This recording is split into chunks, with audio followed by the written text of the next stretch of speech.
We are a team. As storytellers and dreamers, There is always magic to discover. Once upon a time, a Las Vegas showgirl and a comedian magician, figured out that even with different perspectives, our adventures and experiences together are really just one big caper.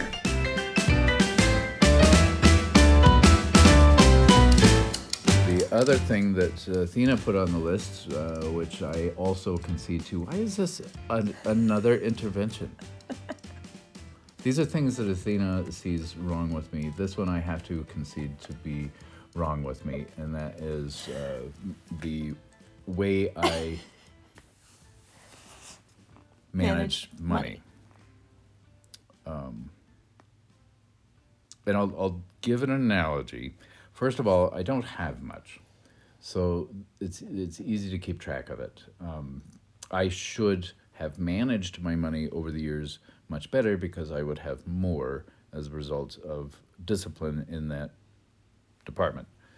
I am, despite how OCD, which we're not, when we say that, we're not trying to be ableist in stating that. I think it's legitimate obsessive compulsive behaviors diagnosably, but I'll give you an analogy. I'm an artist, and I think that is represents the largest part of my own personality and behavior. Yes. And a good analogy, pardon me, is an experience I had in high school in a painting class. I was always in an art class in every semester that I was in high school, and it was a painting class that I had, and the instructor worked with me a little bit and then just kind of stood back and let me go as an experiment to see how much his guidance was helping students. Okay. And I think he recognized something about what I was creating in that class that was interesting. And one of the things that he recognized in my behaviors as a painter was that I would pick up tubes of paint to put on a palette, and I would be so precious about the amount of paint that I would put on the palette because paint's expensive, and I was trying to conserve my resources. But so if I squirted too much, more than I needed, you're not going to put toothpaste back in the tube, or in this case, oil paint. And I didn't want to be wasteful. He recognized that as something that was affecting my work as a painter, and being so conservative about the supplies was interfering with my ability to just create. So I understood that lesson and became certainly less precious about the materials that I was putting onto the palette. But in my brain, ever since then, money has been one of those materials. What did he say to you? Because you'd failed to say what he said in that story you just told. I don't know. The point is I was being too precious, and he taught me to be a little less conservative with my supplies so that It wasn't something that you noticed. He noticed it and told you. Right? Right. Okay, I don't think that was clear in your story. Oh, okay. I'm sorry. He told me that I was being too delicate, too precious. I wasn't giving myself enough freedom to create. Okay. And so now you have that same relationship with money. I'm afraid I do. That was the juicy bit of the episode. There's the juicy bit. There's the juicy bit. Just a little scarcity mindset. Yeah, totally. Scarcity mindset. So that's a bit of a neurosis or evidence. Okay. This list is not an attack on you. I was just trying to find looks like an how intervention. different we were. We Right. are. We are and I'm different. like, well, I was the same. We came up from poorer families, and I'll say poorer because my family, there was a lot of lack and scarcity in my family home. It was like we never had enough money. There was just certain things that were happening. So I went into adult life with the same scarcity mindset, why did I choose to be a ballerina? They're like the lowest paid athlete artists in the world. Do young people really know that though? Oh, yeah. Oh, you knew it, but I your knew. parents were part of the dance community. See, Yeah. growing up, I would have never guessed that. Oh, okay. Okay. No, they're starving artists just like artists. Like, traditional visual artists. They are starving artists. It's been 20 plus years since I was in a ballet company, so I don't know if it's still the same, but I imagine it is. I imagine they still get paid $8 an hour or something ridiculous to do the work that they do, and use their bodies as their medium. So, but what I'll say is that I've been through life like this, and in the past few years have been introduced to teachers and coaches that teach you, in order to have a thriving business, you have to get your relationship with money in order. And that's what I've been working on since the beginning of 2020. The perfect year to have started cultivating a better relationship with money was when everything went to poop. Yeah. And yeah. Maybe we might have to create an episode that illuminates how we, as individuals, as a couple, navigated those recent global events. The reckoning. The reckoning. You may notice we're avoiding certain words on purpose, but if you think that might be interesting, we'll certainly disclose how we navigated that. We dealt with it very separately and very individually. We were a support for each other, of course, and I'm very grateful for that, because I had a particularly rough time with it. But we'll certainly do a whole episode about that. If you would like to see such a thing, just let us know. Yeah, let us know. I will say about the money management is that I was brought up, maybe it just, I think our money stories come from our parents. And I would say I was an avoider and a spender. And I believe that you are the same. You're an avoider and a spender. So you think that you have very little money, so it's not that hard to manage. But I'm learning. I'm learning things that I'm like, it's oh, a joke. That's a canned know, line. I'm just yeah, saying. It's a canned line.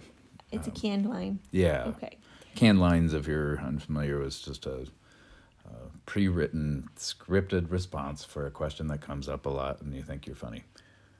He thinks he's funny. Yeah. But I will say I'm a recovering spender and avoider. And I noticed the more time I spent with my money and paying attention to my money, the more it grew. So I am the type of person that leads by example, not nagging. So I hope that my example This is certainly inspires you. well, yeah, and I need to change that. It's one of the things that I recognize that I probably in my career would be in a different place if I felt more naturally even compelled to handle that stuff, but it doesn't appeal to me. I'm there's a spectrum of artists and where they land on that dial, and I know very clearly where I land, and it's one of those things that I don't particularly, and this is something we do have in common, but I don't like sales process. And it's something that's absolutely required of me as an entrepreneur and a business owner, and I hate it. I detest it. I don't like to try to manipulate people into buying my product. The patriarchal hard selling way. Yes. Right. So yeah. It's a mindset shift. It's one of those things. I feel like I have to recognize my weaknesses and outsource my weaknesses. That may also be true of the money thing. So I'm still navigating this and still trying to learn this. And I know I'm not a young person, but I know how much I have yet to learn. It's never too late. No, it isn't. I don't feel it's too late at all. Yeah. Barbara Stanny was the daughter of one of the founders of H&R Block. Lost her entire fortune because of her husband turned ex-husband because she avoided. She didn't know money, and she was like, I'm just going to let the man handle it. And she lost her entire fortune. He invested in some not great things, lost her fortune. Oh, dear. Yeah. So I've kind of vowed to myself to heal those things from my lineage, from my people.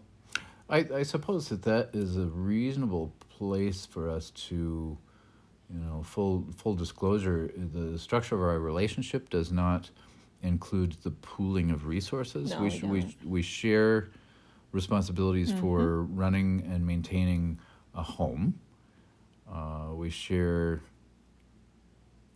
those expenses separately, but they're just kind of bills that are distributed. But we don't pool our financial resources. I would freak the F out if we pooled our resources. I think It would be difficult, yeah. So we're both control freaks, I suppose, on that level. Yeah. But I think that's one of the things that makes us unusual as a couple.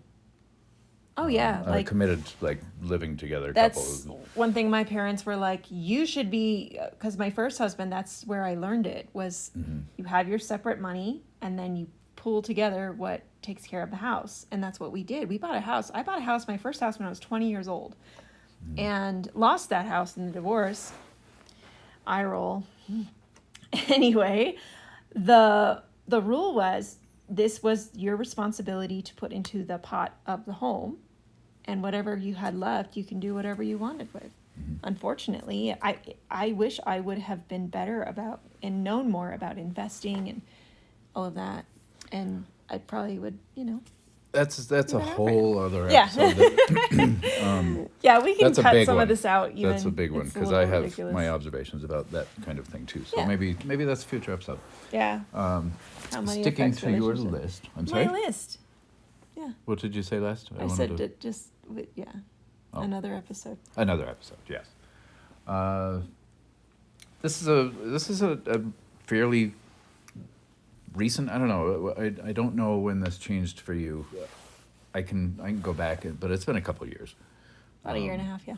That you grew to respect your own distaste for social media. So that Respect my own distaste. because you didn't Okay. like it well before that.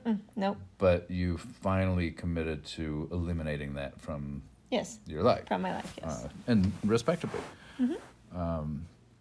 I, however, don't have such a disdain for things like the Facebook or Twitter, even though I ignore it.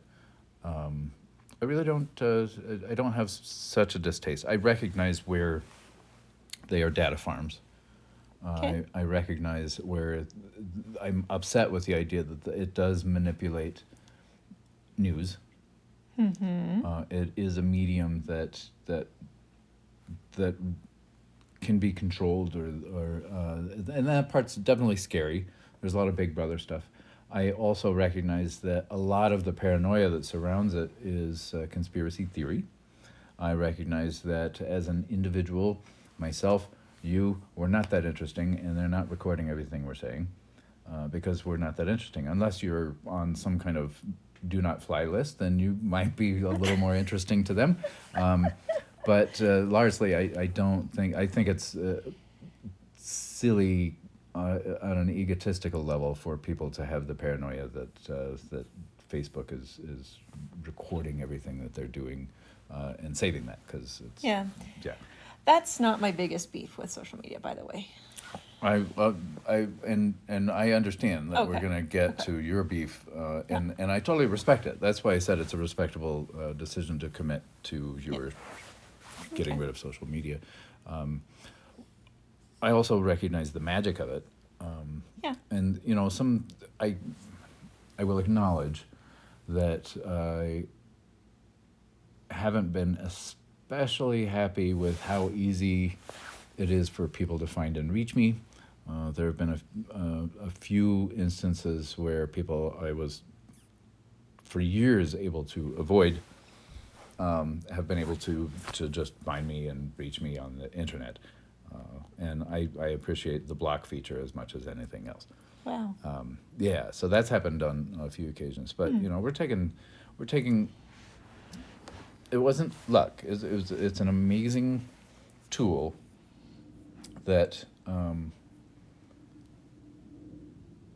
Mr. Zuckerberg created as a dating thing. Really, I mean, it was more or less like it was a social network thing, but it was kind of to get not, yeah. It was kind of a dating thing. It's it's the compulsion of the human being to, at the age of college age, to connect with other college age people, and the thing blew up to a degree that it took down a government. So it's an amazing tool. Took down which government? It modified things greatly in Egypt as an example, but there are Okay. others. Yeah. Yeah. Gotcha. That's scary. I don't think any tool should have that much power. But that's a whole Any other- tool that has that much power is going to be abused. So I acknowledge that. Yes, Yeah. and that's what yeah. So after that entire 10-minute long setup, I'm going to try to shorten. I despise social media because the rebel in me, in my life, has always been the outlier. I've always been the one the black sheep of the family. I was always the black sheep of the family. And in all of my friends' circles, I was always the one that did opposite of what everyone else would do. So I do have a very strong rebel as well. And if something became popular or trendy, I would do the complete opposite of it. That's how I went through middle school and high school. I was like, F you, popular kids, I will be the complete opposite of you. And so to me, social media is just a digital version of that popularity contest. And even more, I'm more aware of it now since running my business, because everyone is like, oh, it's a free tool to advertise your business. But if you have had a business online for the last 6 years, you know that Facebook changed the algorithm in 2015. 2015, they stopped sharing business information to people. So if you had a business page on Facebook, all of a sudden your numbers and your engagement went way down. And people have had to maneuver, and new social networks are popping up, and I just have a lot of issues, and it has to do with the fact that the algorithms are built on popularity. They just are.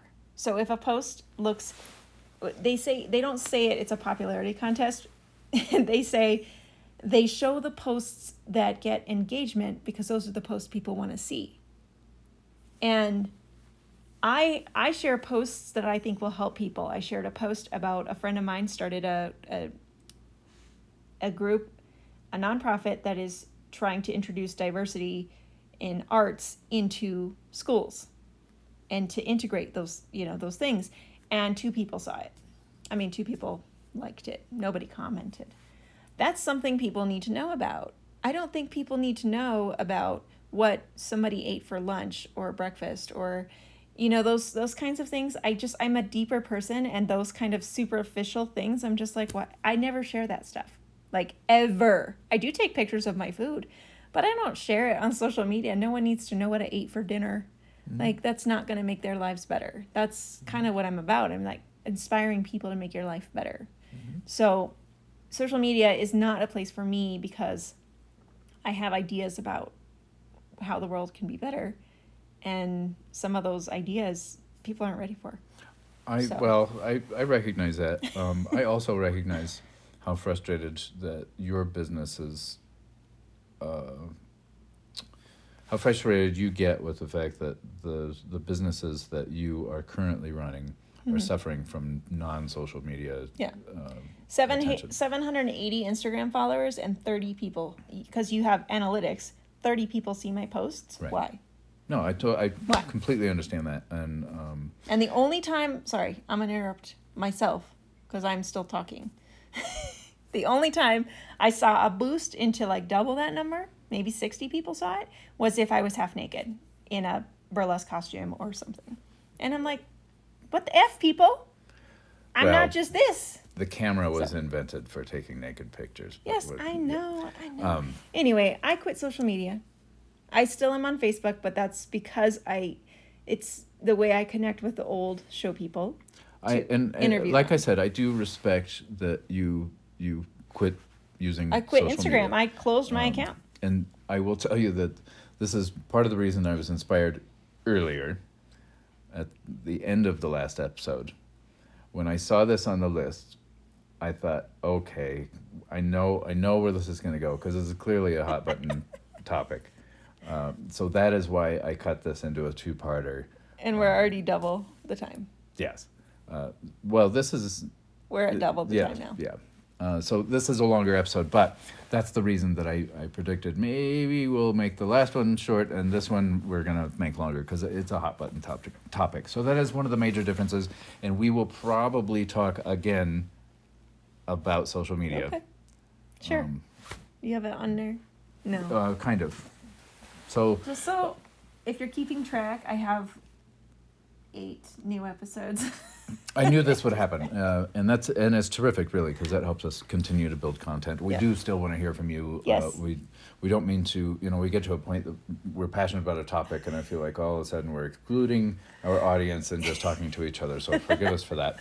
Thanks for being in the front row, though. It's a natural tendency, and we'll continue to get better. In fact, I'm excited to show you a lot of the ways that this project is going to be improving, and a lot of that is wholly dependent on your support, even just doing the normal like and subscribe and follow. Follow is the new Follows terminology. the new term. Mm-hmm. All of that stuff, we really appreciate it, and it's going to help us continue to kind of build this project, which is fun. I'm really enjoying it. We're going to keep on the list. Yes. And try to move on. Yep. I will. I'm right. The blog will be out by the time this episode comes out. Why I quit Instagram. So that will be linked. I will be also linked. below. Yeah. The next one on the list Is free education versus paying for it. This is how we're different? Yep. Okay. I'll let you begin that. Sure. Yes. Okay. So earlier, do you remember in the first part of this episode when this man was talking about how he collects things? As a magician, it's part of being a magician. You collect all these resources and all these books and all of these things. That may be true. However, when it comes to paying someone to learn something he doesn't know, he won't do it. I will pay coaches. I will join memberships. I will give money to learn it faster than finding it free on the internet. That it's about a mindset shift. That's all. If I expect people to pay me money for what I know, the knowledge I know, and the time that I spend to create these resources, I should also, pay it forward, if you will. So I will pay for education. I don't believe in higher education necessarily, unless you're going to be a doctor or a lawyer or some those specific engineer, any of those specific careers that require those types of paths. My children do not want to go to college, and I'm relieved and not, because it is hard to not have a full college degree. It just, my resume gets thrown out. But that being said, I'm not in the funnel. I exited the funnel, and I'm making my own, like we said, in the hoeing our own road. I exited the funnel. I was like, that life is not for me. And so while my parents or mother believes I'm unemployable, I believe that I choose a different life. So it's just a different life. But I will pay a coach or an online business entrepreneur type of person for the information. I joined the Pinterest marketing, and the cost to join that membership was paid off in 2 weeks. So I learned things at strategy that could help me get clients. But you're a little different in that I'm different. You choose the hard road. That's your perception. The slow, hard way to do it, I think. I know you think that. Right, that's that's what we're talking about, our differences. That's how I feel about it. I feel like it's the slower, longer, harder way, which is, it's just different, that's all. It's Yeah. just different. It's just different. Yeah. So I'll go short with this one, Okay. which is the resources that I need are out there, and I enjoy the hunt for those resources as much as learning the content. Okay. The hunter-gatherer thing then, It's you think? the resources are available to me. What I need in order to do what I love doing or want to do, that's all. It's all available. Interesting. Yeah. That kind of actually leads into the last thing perfectly. Good. I believe that everything that every teacher I've had has presented itself to me at the exact time I needed them, Mm-hmm. right? So that's a more intuitive approach. I despise, I'll say, I absolutely despise searching for airline tickets or hotel deals or anything like that. I hate it. Like searching, hunting for things, hunting for information, I cannot stand it. And research is different, but when you're trying to find a better deal or something like that, that's a hunter type of, I think it's just a biological thing because my ex is the same. He will keep searching airline tickets for weeks before he purchases, or even after he purchases, he'll keep searching to find a better deal. And I'm just like, well, you already bought it. Why do you need to search for a better deal?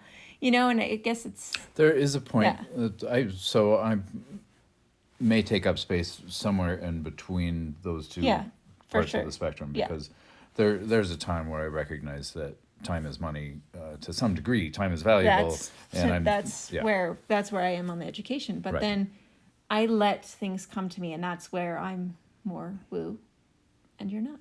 Right. So one thing that we will acknowledge, and this is the last thing on at least the list, probably not the last thing that we have is different between us. But one thing we want to say is that we will be using the word woo, which is offensive to some people, and we are not using that word to belittle anyone's belief system. We're not downplaying the value of your belief system. Woo is a convenient word that we use. It's shorter than spirituality. It's used with fondness and respect, and so I just want to Yes. clear that up because that you're right. is the subject, and I understand that some people feel like it's a belittling term. Even or people dismissive. even like my astrology teacher still uses it, and she knows she's a wooey kind of person, and that was a big part of our coming together was you drinking the woo cup or Kool-Aid or whatever. Spirituality has helped me a lot in my life since I lost myself, which is probably a whole million blogs and podcasts that I'll make on my own side. But I liked the word woo. It's wooey. It's cute to me. I take my spirituality very seriously. I am not a religious person. I was raised Catholic and went through that process and decided it wasn't for me. So I do want you as a listener to know I want to let you know I'm not trying to disrespect by saying woo. Because to me, when I say woo, I'm encompassing all of the spiritual practices that I follow. Instead of naming them individually, they're just my woo. That's kind of how I say it. But it didn't cause any issues for us coming together. No, that not I know at all. of. So what Athena is getting at, and I haven't yet said, is that I am decidedly less woo. I'm a Super skeptic. I'm a skeptic, and Super. probably as a Don't result forget the of my. super. I'm a skeptic, and it's likely a result of if you can call it formal, but my education in my discipline, which has become a career, and has been for 20 plus years. But I'm skeptical. As much as I study trickery, I study psychology, and while I have talked about how formal education wasn't really my path. That had to do with a lot of things, but psychology has been a passion, and I have had the great luxury over the last couple of decades to, save for the last year and a half or so, but to work with 1,000 strangers a month to tweak and toy with different ways that I can affect people on a psychological level. That education, or that element of my education, has also given me the great ability to understand in my own language what Athena has to communicate, and I'm able to translate that in real time to a degree that I completely understand what she is saying, and I absorb the information. I just don't attribute the same sources for that information, if that doesn't make sense. So It does. so I'm able, in real time, I think the way we balance this out is that I certainly translate what you have to say and can apply it even though I am not a woo person. It's not a deal breaker. But it shouldn't be. No. None of these should be deal breakers. No, some people might think they. Some people It might might really be on have. people's lists, of Yeah. their desires for their partner. Well, I think coming or that's whatever. part of a big part of a successful relationship is understanding where your limitations are, and then and I don't think my boundaries are fluid. They are sometimes flexible, I guess, but is that funny? Yeah. Oh, okay. Mildly. I mean, but we maintain pretty good boundaries with each other, and deal breakers are deal breakers, I suppose. But everybody, it's kind of unique to the individual, and you just have to understand that about yourself. Yeah. What you're willing to accept or tolerate.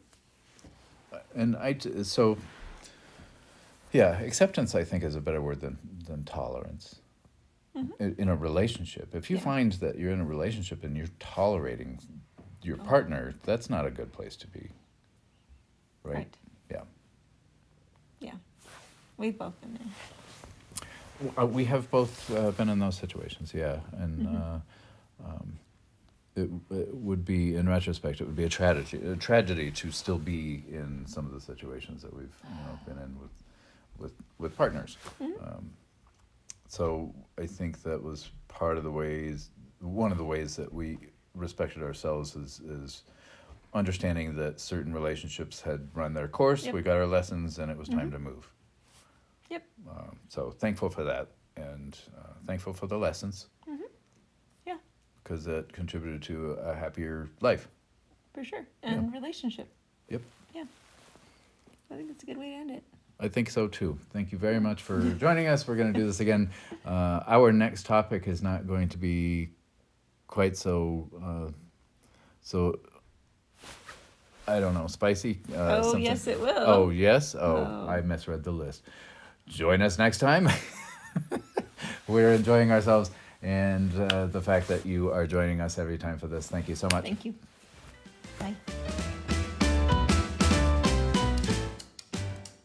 We can't keep doing this without you. Give us just a little bit of your time by subscribing, sharing, rating, or talking about One Big Caper with someone else. We truly appreciate your support. We want to hear your stories. Visit onebigcaper.com to get to know us even more. This episode of One Big Caper was published in 2022. All rights to broadcast in whole or in part are the property of Gazellus Productions, LLC.